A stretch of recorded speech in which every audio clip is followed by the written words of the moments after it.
Experts say if you think it, you can achieve it. Well, this week we are setting out to explore that promise with a week-long series focused on power phrases to improve everything from your marriage to your family finances to your body image. It's real-life application of that mind over matter philosophy. 5 days of mantras to help you win at life. Today, Dr. Matt Townsend kicks things off for us with 5 marriage mantras every couple should commit to. Great to see you, my friend. Good to be here. I have to admit, this is one of those things, you hear how powerful words are. Right. Not that I'm doubting that. Yeah. I know it's proven. You're a doubter. We get it. But you kind of think like, really? Blah, like blah, the blah. affirmations? And Right. Does that really make a difference? What say ye? Yes, I saith yea. Okay. Is that a word? We know words matter. Yes. But why I like it is because words formalize thoughts. Okay. Right? So why a mantra works is if you're not automatically having the thought, but you could default to a mantra, then the mantra would probably lead you to the thought. It's like a script? Uh-huh. It becomes the script. But then more importantly, that leads to feelings. So thoughts lead to feelings. Feelings lead to doings. And doings lead to becomings. So eventually the idea of a mantra is if you repeat a thought enough, consistently enough, it'll become part of your thinking, part of your feeling, part of your doing. Did you just make that up on the spot? Yeah, I hadn't even thought about that. That little ladder was really impressive. That's actually part of my content. Should be a so bumper it's really sticker. not that great. Oh, okay. No, yeah. Well, let's jump in first. The first one, the first mantra you want every couple to bid in on is that fairy tales are created. We think relationships are these fairy tales with a prince and a princess, and they meet, and it's love at first. Well, she's got to be dead. Then he kisses her, and then he wakes her up, and it's whoa. And that's what we think it is. So we think love is this fairy tale. Yes. But remember, all fairy tales are written. They have an author. The script is written. It's actually probably rewritten and rewritten and rewritten and rewritten. Then if it's made into a movie or whatever, then they find a cast. They cast the same thing, they do a great musical number around it, and they put all of this fanfare around it. If you want a fairy tale, quit waiting for it to happen. Get off your duff and go choose fairy tale. Go choose the story you want to tell. So one of the key things that I want people to think about with this mantra, fairy tales are created, and what are you writing as your fairy tale?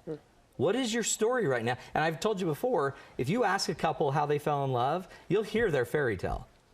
You'll hear exactly where they are on the love spectrum. I was interviewing a couple just yesterday, and I asked that question, how did you meet? And it's amazing the look that comes over, you know, their face and in their eyes as they go back to that moment. So everyone has that starting scene. If they're happy, if they're unhappy, they'll be like, you know what, we were young. We hardly knew each other. And then they kind of go to a different story. But if you want to change the fairy tale, change the story. I like that one.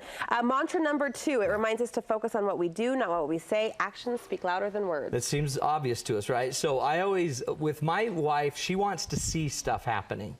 So I know that I can tell her I love her all I want. I can tell her she's beautiful and amazing and talented and fabulous, and none of it matters. But if I would just vacuum, right? Like in a maid outfit, whatever.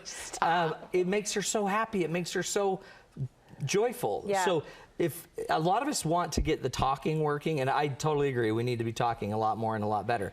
But we could also just be using the sermon as our life actions and the work we're doing instead of using so many words to preach to our spouse. The spouse needs less preaching, and the spouse really needs more service, more love, more caring, more taken care of. I love that. And that's a phrase we say all the time. It just rolls off our tongue. But I hadn't stopped to really, actively apply that to the marriage relationship. I like that one. I like that one. All right. A quick way you say to change what's going on in a relationship is to practice this idea. Appreciation trumps expectations. Yeah. And sorry to bring Trump up. But, you had to do that. Appreciation always will trump expectation. Explain. What you have in the present tense that you can see that is good is in your hand. The bird in the hand is worth 10 in the bush or whatever, right? So if I can find something that I appreciate about my spouse now, it's 10 times more valuable than spending all of your time expecting something tomorrow.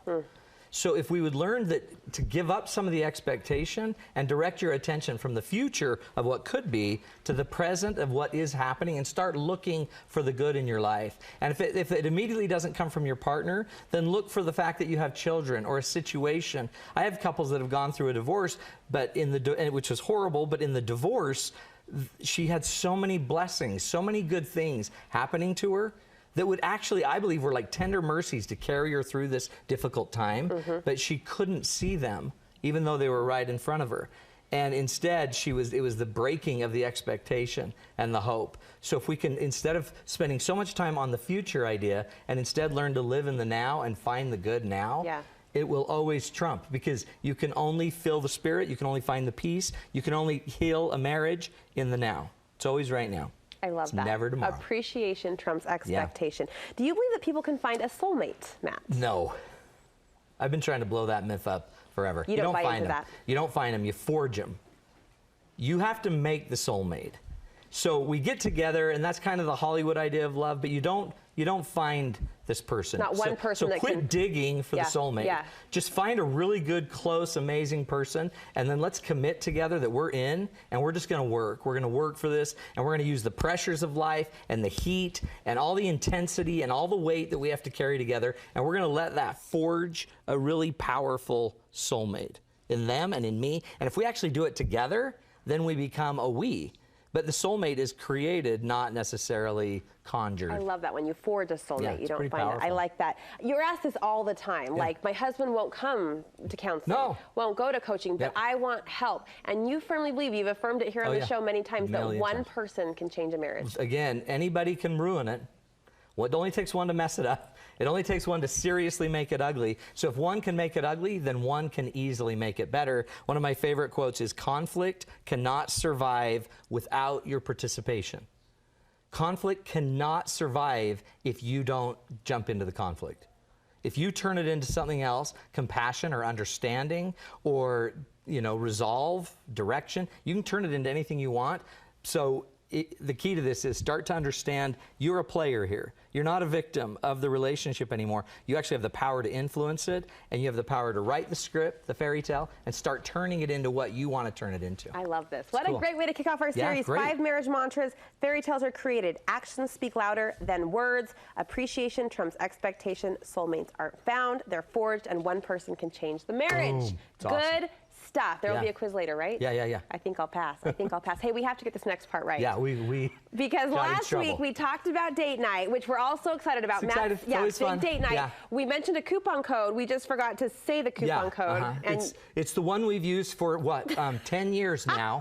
But it's on February 10th, Saturday at 7 p.m. Go to Murray High School. You can go to matttownsend.com to do it now. When you get there, there will be a place to put a discount code. That code would be Studio 5, and when you do that, you'll get this amazing discount. And then you don't have to call our office. And then you don't have to shut down the phone talk about it at the Townsend Relationship Center. There were people not happy with us, so we got it, right? Yeah, we got it. Studio 5. Studio 5. And let's just say it's one word. Oh, okay. Studio 5. We'll make it easy. It'll work. We're going to be there. It's so much fun. It's a great way to celebrate with spouses and also with married children. Absolutely. And date couple your college kids that are dating. We have people come alone. Come single. Hey, we'll hook you up. Hey. It'll be a date. Now you're a matchmaker. We'll find you a date.